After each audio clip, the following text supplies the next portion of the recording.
Thank you very much, Karuna, for your very, very perceptive observations, and we're truly grateful for your remarks.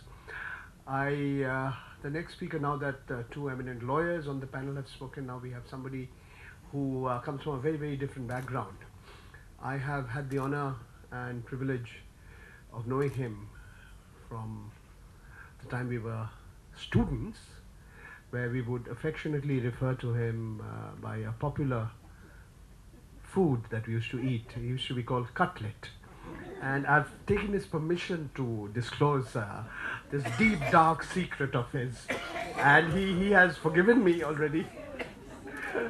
So he can actually, since it's in front of so many people, sue me for damaging and defaming his awesome reputation as one of India's biggest communications consultants, and he co-founded Perfect Relations, which was one of the first public relations agencies of its kind, and considers itself now to be its biggest, India's biggest communications consultancies.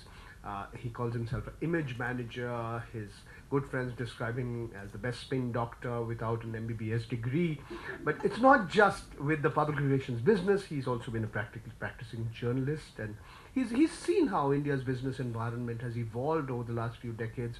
He used to be an editor with Business India, with the now defunct Observer newspaper. He's a syndicated columnist.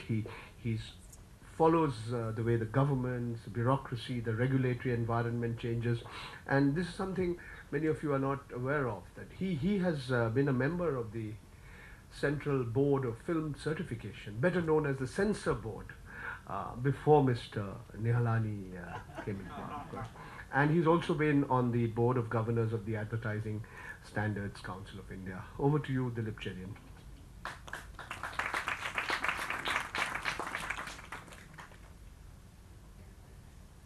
Thank you very much, Paranjoy. It's wonderful to be introduced by people who've known you from early or late childhood, and it's a delight to be here. And in some senses, I'm actually happy that we are discussing such a fabulous bit of work on a subject which needs enormous attention and I think more space in the public discourse. But since discourse has largely been replaced by diatribe, I thought let's try and keep this to a discourse level and take one way of looking at what is being talked about here onto the other side. Because if somebody has to be vilified in an organized in a gathering like this, it's probably the kind of stuff I do. I am spin doctor to large corporations. I advise them on how to manage media, and having been a journalist for enough years and an editor for more, I pretty much understand how it's done and have had to learn how it's done digitally also. So much of what you see today is done by smoke and mirrors, and it's done by a variety of methods which do not bear repetition here. However, corporations using criminal complaints against journalists is something that I find abhorrent. And I find this, that it's one thing to have a civil suit, but it's completely detrimental to free speech to have them have the right to sue them for large quantities of money and then for criminal offenses and get them jailed or whatever. The other point, I think, and which is where, from the lofty heights of where Fali left us and to where Karuna left off, it is interesting to see the change in the nature of journalism over the years. Today, most of you who are here, including those who are practicing journalists, will understand that the biggest threat that is now emerging is not so much from corporations who are trying to throttle you or throttle free speech, but it is the quality of the speech that is being generated, the very flimsy basis on which stories are done, the kind of angularities with which stories are followed through, which is visible in some television channels at the moment, and the fact that the other side almost never gets its say. So I think that if you want to move from what we would call diatribe to dialogue, then both sides must be heard. And in some, I hope that in some way, what Perfect Relations does, the company which I run, is ensuring that you get that space in the public arena. Do corporations deserve to be heard? Yes, they do. Because very often, in many journalistic exercises, it is based on flimsy evidence. It is done with sometimes motive, and there are cases that I do not wish to talk about here where journalists, so-called journalists, have actually done it just to shake the corporation down.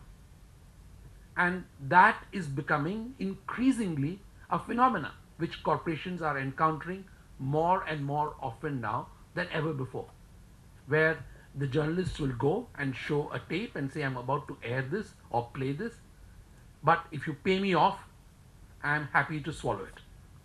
So this is also happening. Is it easier to deal as a corporation with the owner of the media house? Very often it is. And we tell them, please deal with them if they are friends of yours, or if you know how to buy yourself out of it.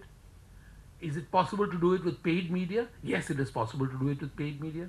So corporations today actually don't have to go to the criminal route. There are many other more elegant and far quicker ways of sorting out matters. On the other hand, there are many matters which need to be sorted out because many of these people are actually criminals with accreditation cards. So where do we draw the line? And I'm glad that this book has brought out some instances where sterling journalism has been practiced, where it has been checked, peer reviewed, and where corporations have gone far beyond their need to defend themselves. I'm proud that actually that none of those people featured over there are clients of mine. So because we also follow a certain level of due diligence in taking on clients, because you know that there are certain kinds of clients, and I can at least name 4 of those corporations who have come to us to attempt to have us take their case on. And there is need for due diligence on the part of organizations that are dealing in media, for media houses, for those in the business that I am in, instead of just taking on every case that you get because it pays you a certain fee and a retainer. But I think the time has come for introspection along with the change of the law. I agree that the criminal part needs to be moved, but I also think that self-regulation, and I'll sort of only spend a quarter of a sentence, self-regulation in the advertising industry is now recognized by government as a means by which almost 80% of complaints, if not 90% of complaints, can be taken care of, because the advertising industry has come together and the watchdog, which is self-regulatory in nature, has a reasonable level of clout with its membership. And even now, under the law, it can exercise that on those who are not even members. So I think that the toothless kind of self-regulatory bodies that exist in television, for example, need to be replaced with organizations which have more heft and clout, and they need to take this task seriously so that corporations recognize that there is a port of call for them rather than going the criminal way. And if that actually happens, then the cause of journalism will be served better. Corporations will not be tempted to do many of the things that they've had to do in this book, and all of us will benefit from a more freer and fairer environment in which there is greater freedom of expression. Thank you.